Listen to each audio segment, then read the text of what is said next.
Hola a nuestros dos primeros oyentes. Hola a Rachito y a M. Jamios. Selenia, hola. Vamos a dar unos minutos otra vez para dar inicio con esto. Hola Oscar, otra vez por aquí. Vamos a dar un par de minutos como siempre para dar oportunidad a que más gente se una a nosotros. Jenny, apúrate. Entró Jenny. Hola, Natalia hasta Colombia. Ale Pinto, Mariel Lezama. Víctor, ¿cómo estás? 2 minutitos más mientras los saludo. Que hoy vamos a ver la aceptación de la gente, porque hoy vamos a tratar de temas totalmente diferentes fuera de lo estético, pero creo que va a ser muy interesante. 2 minutitos más, minuto y medio para empezar a las 12:03. Y mientras, pues sí, vayan pensando sus preguntas, porque es un tema totalmente diferente, que probablemente ahorita no tengan preguntas, pero que irán saliendo en el transcurso de la plática. Un minutito más. Manuel, ¿cómo estás? Tenemos pendientes, Manuel, que hablar.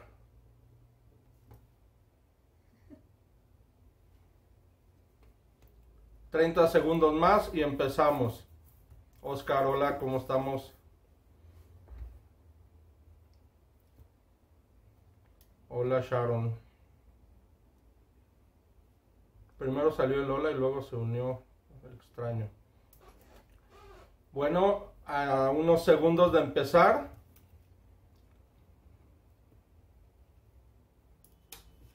$10 segunditos más, 15 segundos más y empezamos. Hoy vamos a hablar de accidentes en casa. Un tema que está muy lejos de la estética, pero que es muy importante, porque de hecho hoy por hoy hay más pacientes que están acudiendo al hospital por este tipo de problemas de accidentes que por cuestiones estéticas. Independientemente a eso, es muy importante porque diario suceden accidentes de menor o mayor intensidad, pero diario hay cosas que se pueden prever o hay que saber cómo tratarse. Entonces son las 12:03, vamos a empezar con este tema. Repito, para los que acaban de entrar, hola Jackie.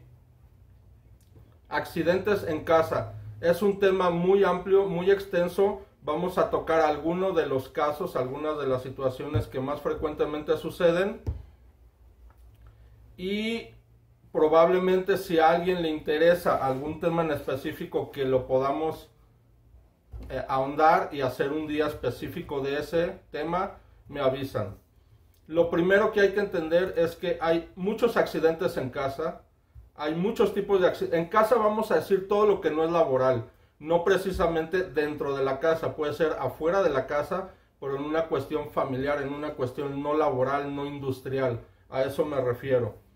Tenemos que dividirlo, la causa de los accidentes en los niños, la causa de los accidentes en los adultos, donde los accidentes en los niños generalmente van a ser por curiosidad del niño o por juego de los niños, siempre en una situación ingenua. Los niños van a explorar, van a tratar de conocer el mundo, se van a subir a lugares altos, se van a parar en bancos de base estrecha, como tuvimos hace 5 días una niña que se amputó la puntita del dedo porque le cayó un banco encima. Meten los dedos a las tomas de corriente, muerden cosas.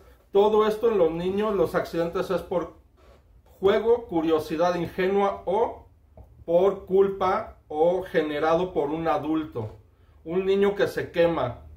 Hemos tenido niños con quemaduras de cigarros y no estoy hablando de abuso infantil, estoy hablando de meramente accidentes. Hay niños que se queman con los cigarros de los adultos. Hemos tenido niños que se han quemado con el carbón de las pipas estas de las shishas que fuman los adultos. Accidentes porque ponen a los niños en lugares que no deben de ser, o cuchillos, o siempre que un niño se va a quemar con agua caliente o vapor, es culpa de un adulto. Un niño no va a ir a calentar agua. Y las razones o las causas de accidentes en los adultos es por descuido, por hacer las cosas sin poner atención, por estar haciendo muchas cosas al mismo tiempo, por exceso de confianza, que una persona, por ejemplo, que ya maneja navajas, cuchillos, y de repente le pierde el miedo y por exceso de confianza tiene el accidente, por no saber usar las herramientas, los cuchillos, fuego, demás. Y otra gran causa es el alcohol, evidentemente, o la pérdida del conocimiento, no por alcohol. Sucede muy seguido que gente grande, gente mayor, ya con problemas arteriales y demás, es muy frecuente que tienen desmayos, tienen síncopes, que es un desmayo muy rápido, se caen y muchas veces sufren accidentes importantes, que incluso están toda la noche tirados en su cuarto, en el baño. Pero también hablamos de gente joven que pueden tener accidentes por pérdida del conocimiento, por ejemplo, y alguien aquí nos está oyendo, gente que por ejercicio extremo o por cansancio y que se meten a un vapor o prenden regaderas muy calientes, donde estos cambios de temperatura hacen que desmayen, se caen, quemaduras. Hemos tenido varias así, quemaduras por desmayo en gente joven, o desmayos de cualquier forma, que son muy frecuentes.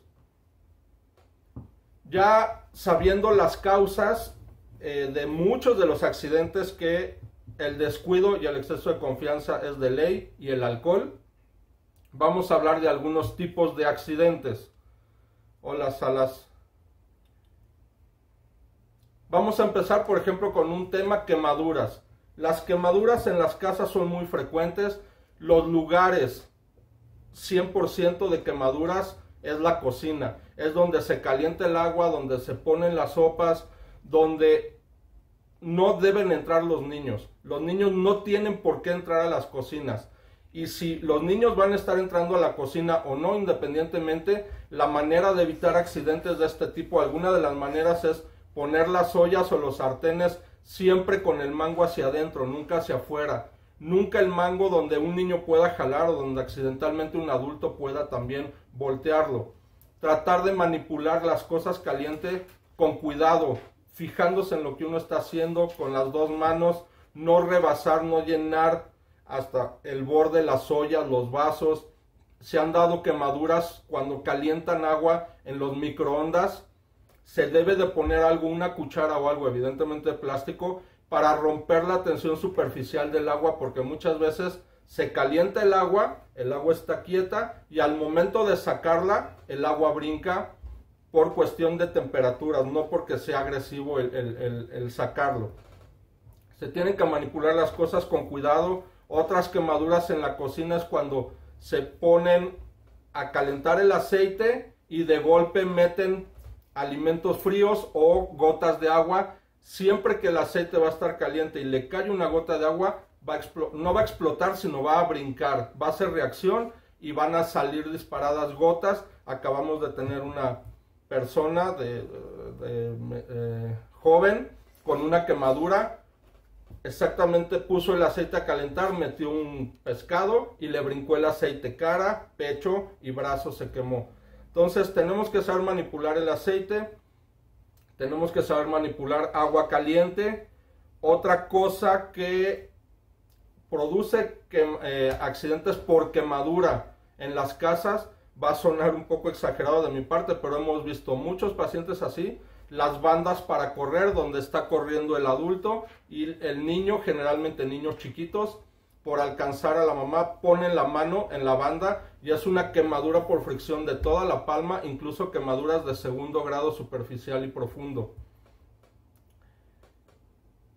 Hablando de quemaduras, lo primero que se tiene que hacer, y hablando de quemaduras en casa, no industriales estamos hablando, es inmediatamente agua fría. Meter el segmento quemado al agua fría, que corre el agua, para que el agua enfríe los tejidos que están calientes y el producto que está quemando. Hay que enfriar lo que está quemando, que puede ser el aceite, hay que enfriarlo con agua caliente obviamente, y también en accidentes que pueden haber en casa de plástico.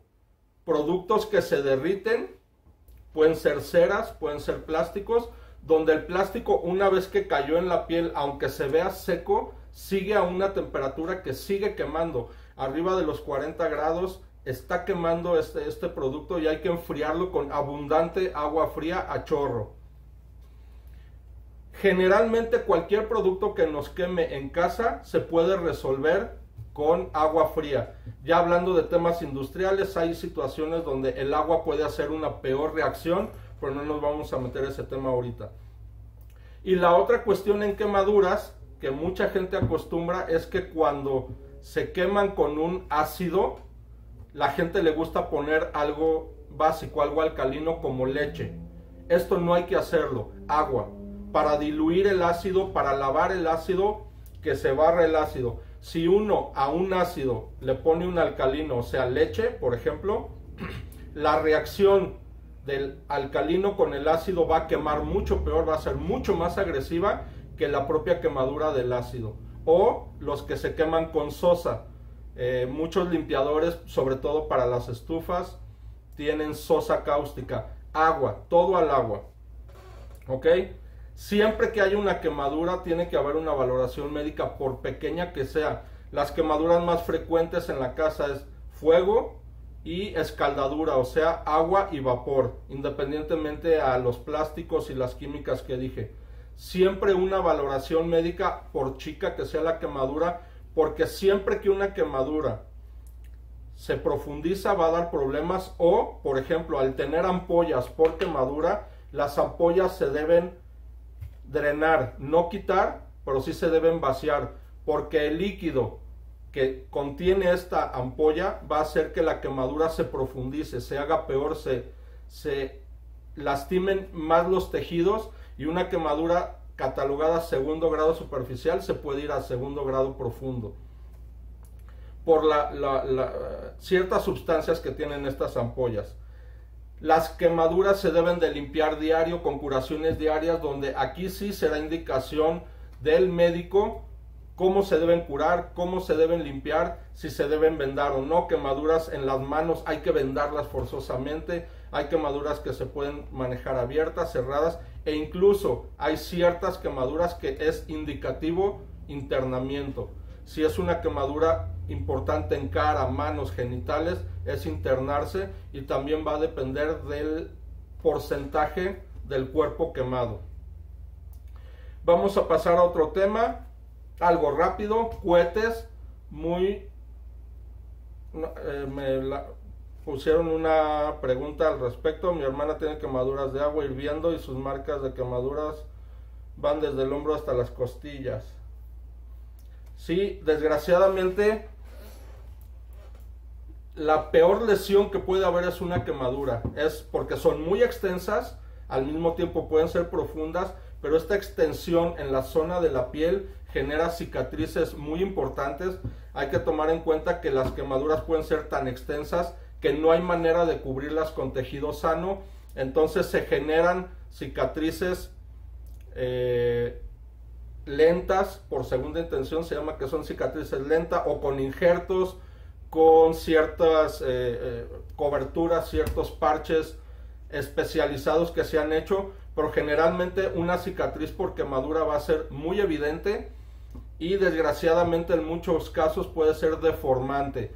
Cicatrices en los cuellos que retraen los cuellos, los dedos, sí, que tienen cicatrices que acortan la distancia, deformando y evitando poder estirar el codo, la mano, la rodilla, el cuello, cicatrices muy deformantes. Por eso debe ser una atención inmediata, rápida, efectiva y especializada. Hablando de otro tema, cohetes. Los cohetes son muy frecuentes desgraciadamente y la gente no sabe manejar los cohetes. Claro que los cohetes también generan quemaduras, pero también generan amputaciones por arrancamiento y son muy frecuentes, sobre todo en ciertas épocas del año. Se debe de saber bueno, primero, tal vez se debería de evitar el uso de cohetes, pero a mucha gente le gusta, es algo que encanta a mucha gente, hipnotiza a mucha gente. Entonces lo que hay que entender es que no se deben detener los cohetes para que de la mano salgan disparados. No se debe confiar en esto, en los chifladores, en los cohetes que suben, porque si está mal hecho el cohete puede reventar en la mano y ahí es donde vienen los accidentes. Repito, exceso de confianza y no saber manipular. Entonces con los cohetes se debe de tener mucho cuidado y evidentemente no darle cohetes a los niños a menos que estén muy bien vigilados, o mucha gente piensa que hay cohetes que son inofensivos. No hay cohete inofensivo, o explotan o queman. Entonces no hay mucho que hablar al respecto, sino evitarlos o no manipularlos, prenderlos estando en un dispositivo, en una base. Muy frecuente, heridas cortantes, es lo más frecuente. Heridas cortantes hablando de casa, heridas con cuchillo por gente que está cocinando, heridas por exactos, por navajas, por cúters, en gente que está en trabajo, en arquitectura, en diseño, que está diseñando, haciendo algún tipo de maqueta, que está arreglando algún tipo de cosa, que está haciendo manualidades. Es muy frecuente, casi de toda semana. En los trabajos con cuchillo, otra vez pasa exceso de confianza, donde creen que ya saben manipular los cocineros, por ejemplo los chefs. Es muy frecuente que llegan del Cordon Bleu aquí al hospital, porque está cerca, con heridas por cuchillo, por exceso de confianza, por cuchillos en mal estado, o gente que manipula los cuchillos para, por ejemplo, cortar cosas congeladas. No se deben cortar cosas congeladas con cuchillos. Va a haber un accidente, el cuchillo va a resbalar, el cuchillo va a romper lo que están tratando de cortar y va a volar, o incluso se puede romper el cuchillo. Se han roto puntas. Cintia, hola, ahorita contesto esta pregunta. Esta semana tuvimos, justo hace 3-4 días, una persona, un adulto joven, que se clavó un cuchillo en la palma por estar cortando. ¿Qué estaba cortando? Estaba quitando unas etiquetas o algo así. Hemos tenido gente cortando carne, cortando pescado, cortando muchas cosas, que se les va el cuchillo. Y la otra cosa es que no saben usar los cuchillos. Siempre una hoja, el filo de la hoja hacia afuera del cuerpo, hacia allá. Y mucha gente la usa hacia así. Apoyan hacia la mano o apoyan hacia su cuerpo. Siempre tiene que ser hacia afuera, donde ya no hay hacia dónde cortar. Siempre. Cintia, ¿cómo sabes en una cortada cuando hay que ir al hospital? Esta es una pregunta interesante, porque yo he visto heridas de 2 milímetros con daño a tendones y a nervios en la mano, por ejemplo. Y he visto heridas de 15 centímetros que no tienen absolutamente nada. Idealmente una herida en la mano, yo les diría que siempre acudan a un especialista. Yo soy cirujano de mano, por eso se los digo. A mí me toca ver constantemente estas heridas. Heridas, incluso tuve un paciente con una mordida de perro, tenía el hoyo de un colmillo y se llevó 3 tendones. Perdió 3 tendones, el índice, el pulgar, no podía mover por una herida de 2 milímetros. Entonces, siempre que hay heridas en la mano, vayan a un especialista siempre. Heridas en otras partes del cuerpo, muslos, nalga, pierna, brazo, donde hay mucho más tejido de colchón, es menos probable que llegue a cortar algo importante. Pero de cualquier manera, son heridas que se deben tratar correctamente para evitar infecciones y para evitar cicatrices que después sean patológicas, o sea, cicatrices anchas, dolorosas, cicatrices hipertróficas. Algún día podemos hablar de cicatrices si quieran. Entonces yo diría que una herida siempre debiera de ser valorada, y no hablar de la cara, ¿no? La cara también tiene nervios, tiene arterias, tiene los músculos muy superficiales, donde yo consideraría que siempre debe ser valorada por un especialista. Siguiendo con las heridas, importante, me hicieron esta pregunta antier, del sábado pasado al día de ayer, vimos 7 accidentados. Uno, bueno, ahorita les voy a ir diciendo. Y una de las personas me preguntó, ¿qué pasa si la herida está sangrando considerablemente o no considerablemente? Si la herida tiene un sangrado muy leve, como puntilleo, se puede poner agua oxigenada y eso va a detener agua oxigenada y un poco de presión. Si la herida tiene un sangrado un poquitito más fuerte, pero no se ven las punzadas, se puede usar frío, se puede poner algo frío, independientemente de agua oxigenada. Y si la herida está sangrando, un sangrado real, eviten poner torniquetes. Eviten poner torniquetes siempre por el daño que esto puede generar. Es con un trapo húmedo, limpio de preferencia, presionar la herida. Y así presionando se vienen al hospital.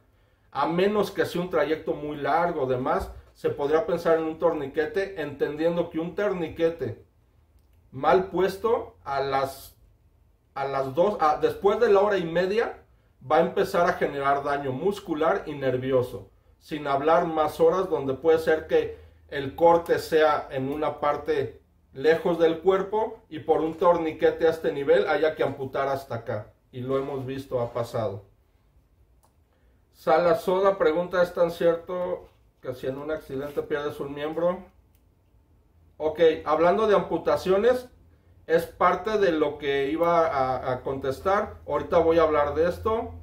Esther, sin ser accidente, considero que un simple mal corte de uñas se debe acudir al especialista.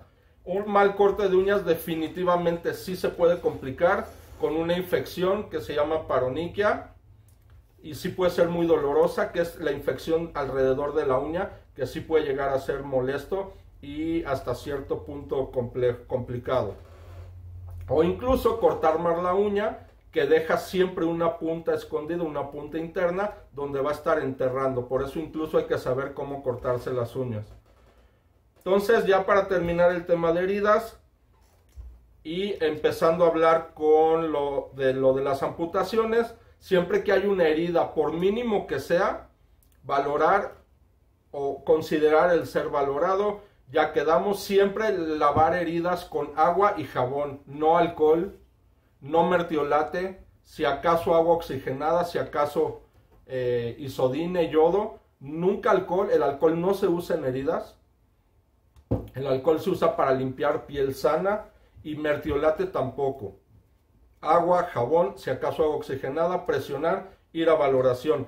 Si acaso hubo la amputación, por ejemplo, de la punta del dedo, que es bien común, traer el pedacito. La puntita del dedo no se va a volver a reconectar con microscopio, pero sí se puede usar el pedacito para trabajarlo y ponerlo como injerto. Y sobre todo en los niños chicos, aunque la amputación sea más grande, se puede usar todo el pedazo. Niños menores de 3 años. Ahora, en una amputación, ¿qué se debe hacer? Amputación del dedo, del brazo, de la pierna, de lo que sea, de la punta de la nariz, de una oreja. El pedazo, el segmento amputado, meterlo, envolverlo en una gasa o trapo húmedo, limpio de preferencia. Esto, meterlo a una bolsa de plástico y la bolsa de plástico meterla en hielo. Se debe de evitar, Cris de la Lanza, ¿el isodine sirve? Sí, definitivamente sí. Pero cuidado con la gente alérgica al yodo.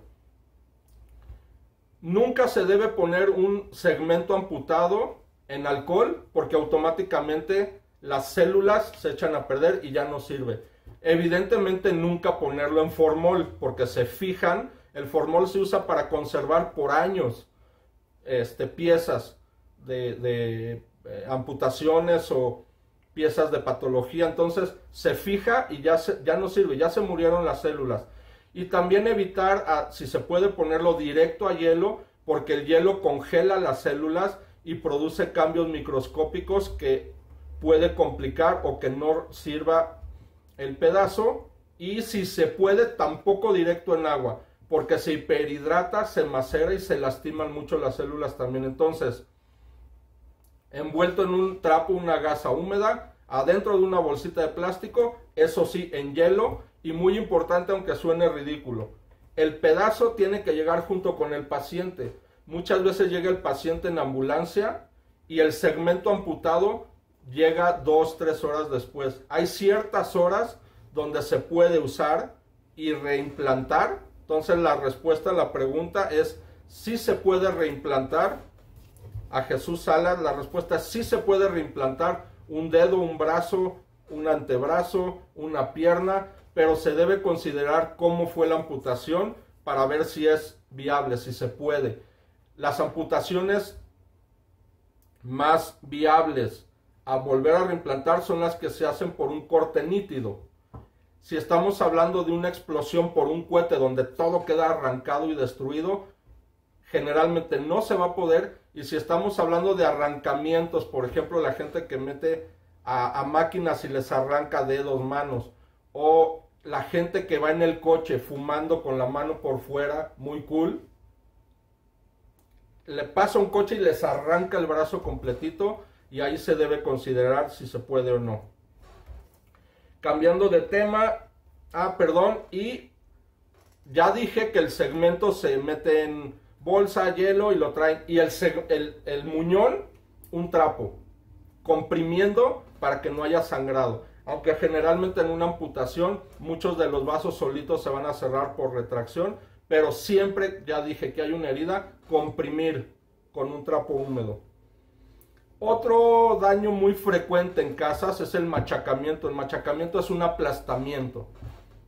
Hace unos meses tuvimos un machacamiento, bueno, no meses, hace poco, de una persona que moviendo sillones se amputó, le cayó el sillón sobre el dedo, le cortó medio dedo, le arrancó el tendón y fue una complicación importante, no por el corte del tendón, que eso se repara, sino que en los aplastamientos muchas veces el daño no se ve de inmediato.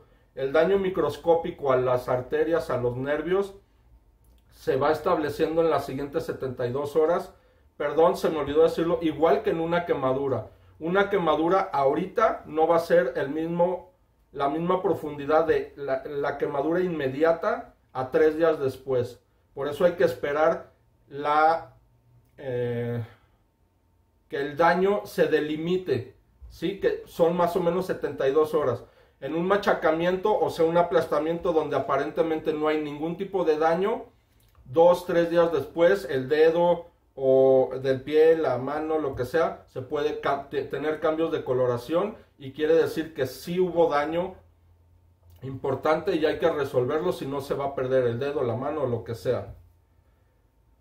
Cristina de la Lanza reconstruye los nervios. Sí, definitivamente sí, los nervios se vuelven a coser, todo se cose. Nervios, arterias, piel, tendones, y los huesos se atornillan o se clavan. Generalmente se recuperan los nervios a menos que el daño sea muy severo, lo vuelvo a decir. Entonces, en los aplastamientos hay que tener cuidado. ¿Por qué se me ocurrió este tema? Porque ahorita que la gente no está trabajando, o está trabajando en horarios restringidos, la gente está en sus casas y nos estamos, me incluyo, poniendo a arreglar bodegas, a arreglar desperfectos, el hágalo usted mismo, nos estamos poniendo a construir, a diseñar, a cortar, a hacer cosas que tal vez no sabemos hacer, o tal vez sí, pero no constantemente, entonces no tenemos la audacia, la práctica. Entonces, o estamos abriendo herramientas nuevas. Entonces, todo esto está pasando mucho. Repito, esta semana llevamos 6-7 urgencias. Ayer una caída por bicicleta con 3 heridas en la cara, fractura de hombros. De hecho, de un médico.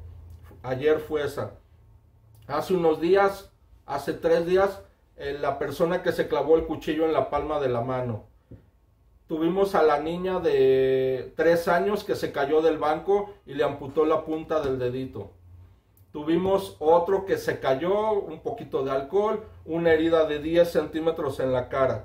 Todo esto han sido los últimos del sábado para acá, nada más. Del sábado para acá ha habido esto, si bien ya regresaron nuestras pacientes de Botox, de rellenos. Ayer vimos una paciente por operarle la nariz. Si bien la gente para estética ya está empezando a perder el miedo y a llegar, están llegando definitivamente más pacientes por cuestiones de accidentes.